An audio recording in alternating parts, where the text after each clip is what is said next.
Marie-Joanne, ça fait maintenant 10 ans que je vis à tes côtés. Et j'avoue que quand je regarde ces 10 ans, je me dis que pour moi, tu incarnes véritablement le féminin, dans ce que j'ai toujours considéré comme étant le plus beau, le meilleur du féminin. Et c'est vrai qu'on parle beaucoup du féminin aujourd'hui, parle beaucoup du rôle de la femme, mais en ce qui me concerne et en ce qui te concerne, moi j'ai surtout envie de parler du féminin sacré. Ça aussi, on en parle beaucoup du féminin sacré, mais j'ai un peu l'impression que pour la plupart de ceux qui connaissent un peu cette expression, c'est quelque chose qui demande à être précisé. Qu'est-ce que c'est pour toi le féminin sacré? Qu'est-ce que ça représente? Oui, c'est comme une mode qui est partie avec, dont tu es un peu responsable, avec Vision essénienne en 1996, je crois que tu as fait paraître ce livre sur le féminin sacré, et ensuite avec Marie-Madeleine, etc. Mais disons que ça impatiente certains hommes qui se sentent exclus d'un mouvement qui, selon eux, pourrait s'apparenter au féminisme, au mouvement féministe. Mais cependant, pour moi, le féminin sacré n'a rien à voir avec le mâle ou l'aspect féminin. C'est un principe, le feu féminin est un principe initiatique, donc accoucheur d'une métamorphose. Donc il ne concerne pas seulement les femmes, mais les hommes, l'humanité entière. C'est l'humanité entière qui est appelée à une métamorphose, c'est-à-dire à développer le sens de l'intuition, de la tendresse, de la compassion, de l'accueil, et non pas une envie de vengeance du matriarcat contre le patriarcat. On pourrait en parler longtemps, depuis des décennies et des siècles. C'est une vieille histoire. Oui, c'est un thème inépuisable. Donc tu fais bien une différence, toi, entre le mouvement féministe en général et le féminin sacré. Pourtant, le mouvement féministe en général, heureusement qu'il est bien là, il faut le tenir en conséquence. Tu as peut-être l'impression que c'est quelque chose qui est né progressivement au sein du féminisme, au sens le plus beau de ce terme-là. Oui, si moi je me rapporte par exemple avec l'histoire du Québec, je sais que l'histoire de la France et de l'Europe et de toute la terre entière est peuplée d'abus par rapport aux femmes. Et encore aujourd'hui, on a beaucoup de travail à faire avec les femmes.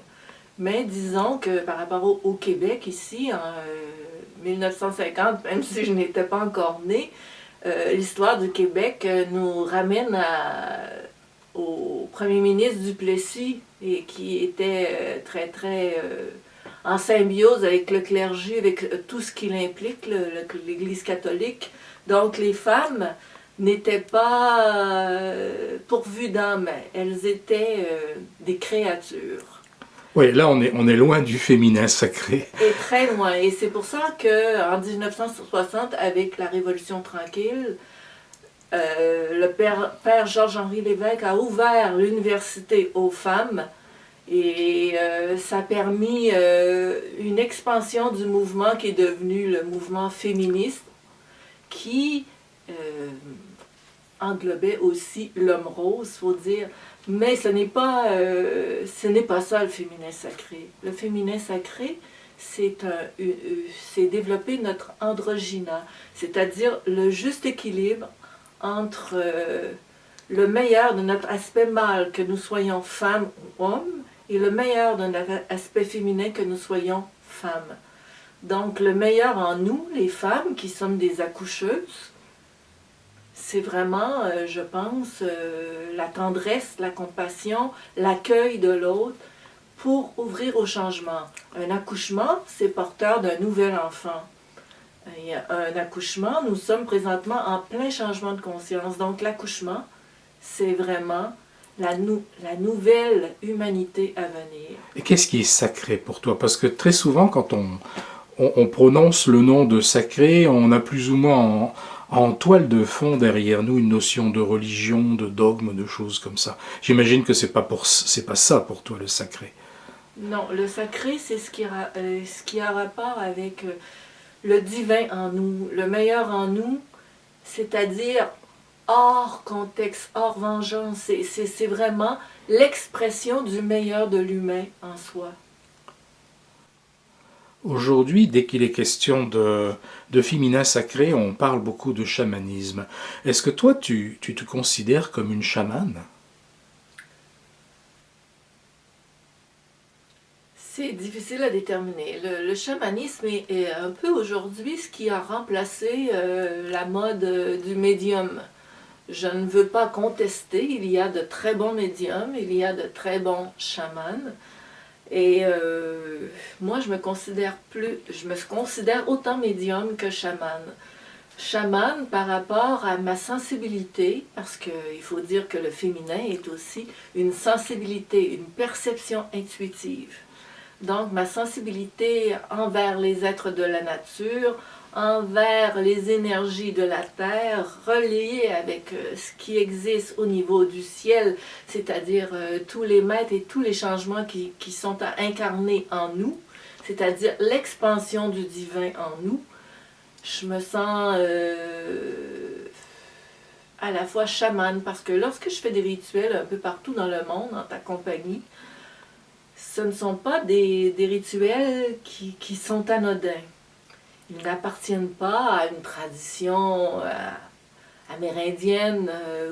C'est du chamanisme universel, c'est-à-dire qu'ils appellent les esprits de la terre, les esprits de la nature, et qui sont canalisés par mon corps, mais c'est canalisé par des présences christiques, la présence de l'avatar Babaji, selon les occasions, ce qui veut bien me laisser investir.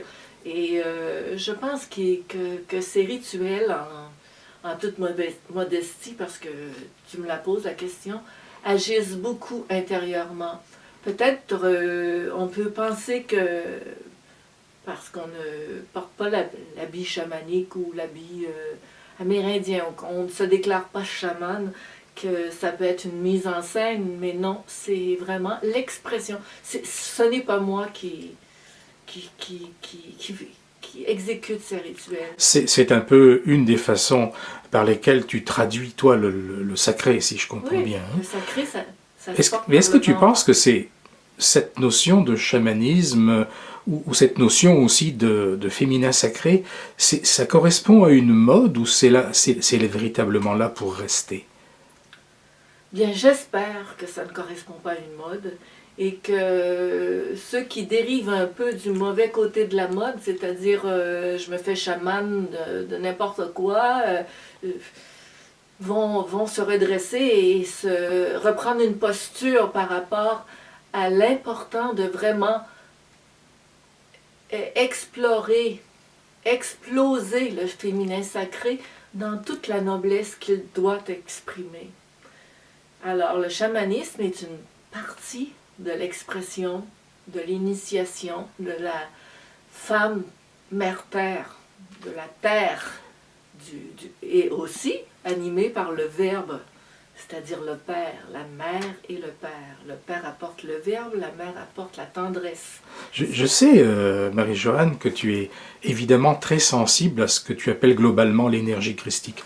Comment est-ce que tu arrives à concilier ça avec ces perceptions chamaniques, ce rôle d'intermédiaire que tu as entre le monde de l'invisible et la pensée, l'énergie christique? Parce qu'il n'y a pas beaucoup de gens qui arrivent à faire ce lien-là. Ben, par mon ancienneté d'âme, par ce dont je me souviens, par autrefois, il y a 11 000 ans, le monde elfique, et par, par mon expérience de vie il y a 2000 ans auprès du Christ, qui nous a parlé. Tu as cette mémoire, hein? Oui. Tu as cette mémoire, oui. C'est beaucoup trop long pour en parler, mais oui. Ton sens du sacré, j'imagine, est très enraciné en cela, en toi, à cause de cela. En ce que le Christ nous a enseigné à ce propos. Un Christ extra-religion, je répète si je comprends bien. Hors dogme, tout à fait. Hors dogme, tout à fait. Révolutionnaire. Mais à mon avis, et à ton avis plutôt, est-ce que ce concept du féminin sacré, s'il prend de l'expansion, comme on a l'impression qu'il est en train de le prendre aujourd'hui, est-ce qu'il ne risque pas de renforcer une sorte de scission masculin-féminin?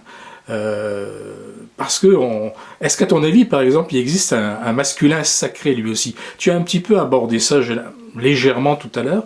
J'aimerais bien que tu nous précises un petit peu ta Oui, pensée. c'est ça qui me fait craindre. Et surtout parler aujourd'hui de ne pas repousser l'homme dans une prison de, d'humains rampants. C'est boiteux de concevoir le féminin sacré sans la présence de l'homme. Parce que l'accouchement, sans la présence masculine, c'est totalement boiteux. Oui, tu veux nous dire en fait que on pense un petit peu trop l'homme aujourd'hui comme une force horizontale et la femme comme une force verticale dans son côté sacré, c'est cela? Et tout à fait. Et l'homme a autant de verticalité que la femme. L'homme aspire à sa verticalité. L'homme ressent en lui l'aspect féminin. J'en connais un tas d'hommes féminins, beaucoup plus féminins que de nombreuses femmes par ailleurs. Je pourrais je pourrais nommer Éric Grange d'Oasis Voyage, je pourrais nommer Éric Dudois, de mes élèves, Marc Medvesek, Francis Hoffman, Joachim Marceau. Oui, tu les vois un petit peu comme une espèce de point d'équilibre. Comme ils sont touchants en soins, on pratique parfois en soins esséniens, thérapie essénienne égyptienne, on pratique en groupe et parfois les hommes se prêtent comme corps féminin.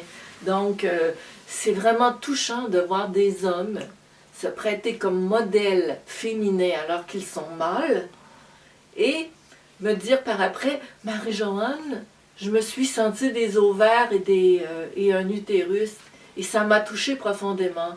Il y a un beau mouvement en ce moment qui s'exprime chez les hommes et j'aimerais bien qu'on l'accueille, ce masculin sacré. Oui, je crois qu'il ne faut pas tomber dans la dualité, en fait. Non, non, surtout pas. Pas de scission. On ne va pas tomber dans le matriarcat, patriarcat. Le matriarcat ne va pas devenir un patriarcat déguisé.